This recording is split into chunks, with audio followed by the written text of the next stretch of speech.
Praise the Lord. இன்னைக்கு நம்ம 40 days பிரேயர்ல டே 21ல இருக்கிறோம். நம்ம தலைப்போட வசனத்தை வாசிக்கலாம். செட்டையின் கீழ் அப்படின்ற தலைப்புல, இஸ்ரவேலின் தேவனாகிய கர்த்தருடைய செட்டைகளின் கீழ் அடைக்கலமாய் வந்த உனக்கு நிறைவான பலன் கிடைப்பதாக. ரூத் 2ஆம் அதிகாரம் 12ஆம் வசனம். ஆமீன். ஆமாங்க. ஸோ செட்டைகளின் கீழ் அடைக்கலமாய் வந்தோம் அப்படின்னா நம்மளுக்கு என்னென்ன நிறைவான பலன் கிடைக்கும்னு பார்த்தோம். அந்த செட்டையின் கீழே எப்படி இருக்கணும் அப்படின்றதையும் ஒவ்வொன்றாக நம்ம பார்த்துட்டு வரோங்க. ஸோ இன்னைக்கு அந்த எப்படி இருக்கணும் அப்படின்றதுல 7வது காரியமாக நம்ம பார்க்க போறது மகிழ்ச்சியா இருக்கணுங்க. கர்த்தருக்குள்ள எப்போதுமே அவர் நம்மளை எப்படி எதிர்பார்க்கிறாருன்னா சந்தோஷமாக தாங்க எதிர்பார்க்கிறாரு. அவர் சமூகத்துல வரும்போது கண்டிப்பா நம்மளுக்கு நிறைய நேரத்துல துக்கம் இருக்கும், கவலை இருக்கும். ஏன்னா வருத்தப்பட்டு பாரம் சுமக்கிறவர்களே எல்லோரும் என்னிடத்தில் வாருங்கள் அப்படின்றாங்க. ஸோ வருத்தப்பட்டு தான் நம்ம அவரோட சமூகத்துக்கு சில நேரம் போவோம். ஆனா அந்த சமூகத்தை விட்டு வெளியில வரும்போது எப்படி இருக்கணும் அப்படின்னா சந்தோஷமா இருக்கணுங்க. அதுதான் கர்த்தர் விரும்புவாரு. ஒரு வீட்டுல யோசிச்சு பாருங்க, அப்பா அம்மா நிறைய பிள்ளைங்க இருக்கிறாங்க. அந்த பிள்ளைங்க எல்லாருமே சந்தோஷமா இருந்தாலும் ஒரு பிள்ளை அங்க அழுதுகிட்டே இருந்துச்சுன்னா அந்த அப்பா அம்மாவால சந்தோஷமா இருக்க முடியாதுங்க.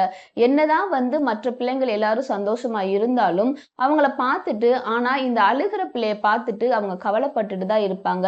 எப்படிடா இந்த கவலையை போக்கி அந்த பிள்ளைய சந்தோஷப்படுத்தணும் அப்படின்னு தான் பேரண்ட்ஸ் நினைப்பாங்க. ஸோ அதே போலதான் அவரோட செட்டையின் கீழே நிறைய பேர் அடைக்கலமா வருவாங்க. ஆனா நம்ம அழுதுகிட்டே இருந்தோம் அப்படின்னா மற்றவங்க மேல அவரால் கவனம் செலுத்த முடியாம நம்மளோட அழுகையை பார்த்து தான் இது பண்ணுவாரு. ஸோ அவரோட சமூகத்துக்கு நீங்க வந்துட்டீங்கன்னா என்ன இது பண்ணணுமோ நீங்க அண்ணால போல கொட்டி தீத்துருங்க. ஆனா அந்த சமூகத்துல இருந்து எந்திரிச்சு போகும்போது கர்த்தர் எப்படி உங்களை எதிர்பார்க்கிறாரு அப்படின்னா மகிழ்ச்சியா தான் கிளம்பணும் அப்படின்னு பாக்குறாருங்க. நம்மளுக்கு துன்பம் வராது அப்படின்னு நம்ம சொல்ல முடியாது. ஆனா துன்பம் வந்துச்சு அப்படின்னா நம்மளுக்கு அந்த துன்பத்திற்கு ஏற்ப சரியான மகிழ்ச்சி கர்த்தர் கொடுப்பாருங்க. அதுக்கு நம்ம ஒரு வசனத்தை வேத பகுதியில நம்ம வாசிக்கலாம். சங்கீதம் 90ஆம் அதிகாரம் 15ஆம் வசனத்துல, தேவரீர் எங்களை சிறுமைப்படுத்தின நாட்களுக்கும் நாங்கள் துன்பத்தை கண்ட வருஷங்களுக்கும் சரியா எங்களை மகிழ்ச்சியாக்கும். ஆமீன். ஆமாங்க. ஸோ இந்த வசனத்துல துன்பம் வரும், சிறுமைப்படுத்துகிற நாட்கள் வரும், மக்கள் நம்மளை சிறுமைப்படுத்துவாங்க. அந்த நாட்களுக்கு தக்கதாக கர்த்தர் நம்மளுக்கு என்ன தருவாரா அப்படின்னா மகிழ்ச்சியை தருவாருங்க, சந்தோஷத்தை தருவாங்க. தக்கதாய் நீங்க எவ்வளவு தூரம் கஷ்டப்பட்டிருக்கீங்களோ, நீங்க எவ்வளவு தூரம் துன்பப்பட்டிருக்கீங்களோ, அவரோட செட்டை நிழல்ல வந்துட்டீங்கல்ல, செட்டையின் கீழே நீங்க அடைக்கலமா வந்துட்டீங்கல்ல, நீங்க துன்பத்தை கண்ட வருஷங்களுக்கு தக்கதா சரியான மகிழ்ச்சியை கர்த்தர் தருவாருங்க. அப்படி ஒரு கேரக்டரை நம்ம பைபிள்ல யாரை பார்க்கலாம் அப்படின்னா யோபுவை குறிச்சு தாங்க பார்க்கலாம். யோபுக்கு வந்த சோதனை நம்மளால சகிச்சுக்கிறவே முடியாது. ஏன்னா அடுத்தடுத்து கேப்பே விடாம அவன் எல்லாத்தையுமே இழந்தாங்க. ஸோ யோபு எல்லாத்தையுமே இழந்து அதுக்கப்புறம் என்ன ஆகுது அப்படின்னா அவங்களோட மனைவியே தேவனை தூசிச்சுட்டு ஜீவனை விடுன்னு சொல்ற அளவுக்கு அவங்களுக்கு என்னன்னா நெருக்கம், துன்பம். அந்த காரியங்களுக்கு என்னதான் சரி கட்ட முடியும்? யாராலையுமே சரி கட்ட முடியாது, கர்த்தர் ஒருவரை தவிர. ஸோ கர்த்தர் அதுக்கடுத்து யோபுவின் காரியங்கள் எல்லாத்தையுமே நீங்க பாக்குறீங்க. ஃப்ரெண்ட்ஸ் எப்படி பேசுறாங்க எல்லாத்தையுமே அவங்க சகிச்சுக்கிட்டு தான் இருக்கிறாங்க. யோபுவை மனைவியும் அவங்க ஃப்ரெண்ட்ஸுமே சிறுமைப்படுத்தினாங்க. ஸோ சிறுமைப்படுத்தினது மட்டும் இல்லாம அவனுக்கு நேர்ந்த துன்பங்கள் எல்லாத்தையும் பார்க்கும்போது கர்த்தர் அவனுக்கு ஒண்ணுதாங்க செய்தாரு. என்ன அப்படின்னா அவன் துன்பத்தை கண்ட வருஷங்களுக்கும் சிறுமைப்படுத்தின நாட்களுக்கும் தக்கதாக மகிழ்ச்சியை தந்தாருங்க. என்ன அப்படின்னா அவ்வளோ நாள் அவன் சகிச்சு கொண்டு இருந்த வாழ்க்கைக்கு என்ன நடந்துச்சு அப்படின்னா யோபு இரட்டத்தனையான ஆசீர்வாதத்தை பெற்றுக்கொண்டாம். அதுக்கடுத்து குழந்தைகளை மறுபடியும் பெற்றெடுத்தாங்க, ஹஸ்பண்ட் அண்ட் ஒய்ஃபும் சேர்ந்து. அதுக்கப்புறம் அவங்க எத்தனை வருஷம் வாழ்றாங்கன்னா 140 வருஷம் அதுக்கப்புறம் வாழ்றாங்க. ஸோ 4 தலைமுறை பிள்ளைகளையும் பிள்ளைகளோட பிள்ளைகளையும் யோபு பார்த்தாங்கன்னு நம்ம வேதத்துல வாசிக்கிறோம். நெடு நாட்களா இருந்து பூரண வயதுள்ளவனாக மரித்தான்னு நம்ம பாக்குறோங்க. ஸோ பெர்ஃபெக்ட் அங்க என்ன பண்றாங்க அப்படின்னா கர்த்தர் சரியான சந்தோஷத்தை தந்தாருங்க. அந்த துன்பத்தை கண்ட வருஷங்கள் கொஞ்சம் காலமா இருந்திருக்கலாம். யோசிச்சு பாருங்க. அதுக்கடுத்து 140 வருஷம் சந்தோஷமா இருந்தாங்க, பூரண வயசுலதான் இறந்தாங்க.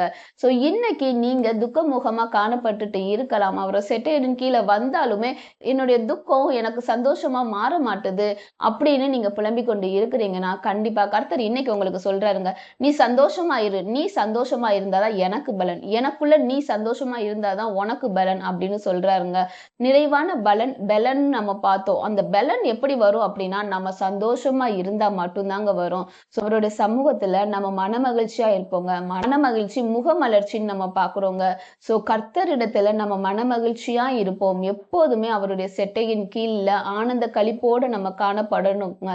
அதற்கு நம்ம கர்த்தரிடத்துல ஜெபித்து, கர்த்தாவே இந்த துன்பத்தை கண்ட வருஷங்களுக்கும் அப்பா சிறுமைப்படுத்தின நாட்களுக்கும் சரியாக தக்கதாக எங்களை மகிழ்ச்சியாக்குங்க அப்படின்னு நீங்க சொல்லும் அவரிடத்துல ஜெபிக்கும் போது கர்த்தர் கண்டிப்பாக உங்கள் துக்கங்கள் எல்லாத்தையும் சந்தோஷமாக மாற்றுவாருங்க. இந்த 21வது நாள்ல கர்த்தர் உங்களுக்கு இந்த சந்தோஷத்தை உங்களுக்கு கொடுப்பாரு. அவருடைய செட்டையின் கீழே நம்ம வந்துட்டோம்னா நம்ம சந்தோஷமா இருக்கணுங்க. முதல்ல நீங்க அதுக்கு ட்ரை பண்ணுங்க. என்னதான் நம்மளுக்கு துன்பம் இருந்தாலும் அந்த துன்பத்தின் மத்தியில கர்த்தர் பேசுகிறாரா, அதுவே நம்மளுக்கு சந்தோஷம் தாங்க. இப்ப கூட உங்களை புரிஞ்சுக்கல அப்படின்னு யாரோ ஒருத்தவங்க வருத்தப்பட்டுட்டு இருக்கலாம். என்னை யாருமே புரிஞ்சுக்கிற மாட்டாங்க, என் வாழ்க்கையில சந்தோஷமே கிடைக்காதா, இப்படியே என்னோட வாழ்க்கை மாறிடுமா அப்படின்னு.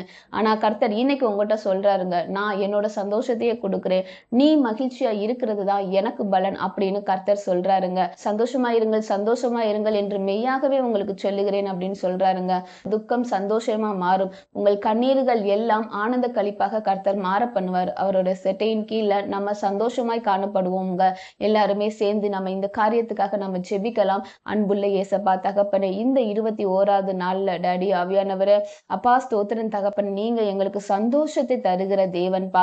உம்முடைய செட்டையின் நிழல்ல நாங்க வந்துட்டோம், அடைக்கலமாய் வந்துட்டோம் டாடி ஆவியானவரே. அப்பா ஸ்தோத்திரம் தகப்பனே, நாங்க இனி துக்க முகமா காணப்படக்கூடாதுப்பா. எப்போதும் சந்தோஷமா இருக்க எங்களுக்கு நீங்க உதவி செய்யுங்க. ஒருவேளை தகப்பனே நாங்க சிறுமைப்பட்ட நாட்கள் உண்டு அப்பா, துன்பத்தை கண்ட வருஷங்கள் உண்டு. அதற்கு தக்கதாக தகப்பனே இனிமே டாடி ஆவியானவரே நீங்க சந்தோஷத்தை தரப்போற கிருபைகளுக்காக நாங்க நன்றி செலுத்துகிறோம்ப்பா. டாடி ஆவியானவரே, என்னோடு சேர்ந்து ஜெபித்து கொண்டு இருக்கிற பரிசுத்தரே ஆவியானவரே, உங்களுடைய சமூகத்தை நோக்கி கொண்டிருக்கிற ஒவ்வொரு ஜனங்களையும் ஆவியானவரே நீங்க பாருங்கப்பா, கண்ணோக்கமாய் பார்த்து அவங்களை ஆசீர்வதிங்க. அவங்களுக்கு தகப்பனே சந்தோஷத்தை தாங்க. சந்தோஷமா உங்களுடைய சமூகத்துல துதித்து துதித்து ஆவியானவரே மகிழ்ந்து இருக்க கிருபை செய்யுங்கப்பா. எல்லாவற்றையும் உங்களுடைய கருத்துல ஒப்பு கொடுக்கிறோம். பொறுப்பெடுத்துக் கொள்ளுங்க, வழி நடத்தி கொள்ளுங்க. இயேசுவின் நாமத்திலே ஜெபிக்கிறோம் ஜீவனுள்ள நல்ல பிதாவே, ஆமீன். இன்னைக்கு டே 21 ஆயிருச்சு. கண்டிப்பா கர்த்தர் இந்த 21 நாட்கள்ல நீங்க உண்மையா ஜெபிச்சிருந்தீங்க அப்படின்னா உங்களுக்குள்ளேயே ஒரு மாற்றம் இருக்குங்க.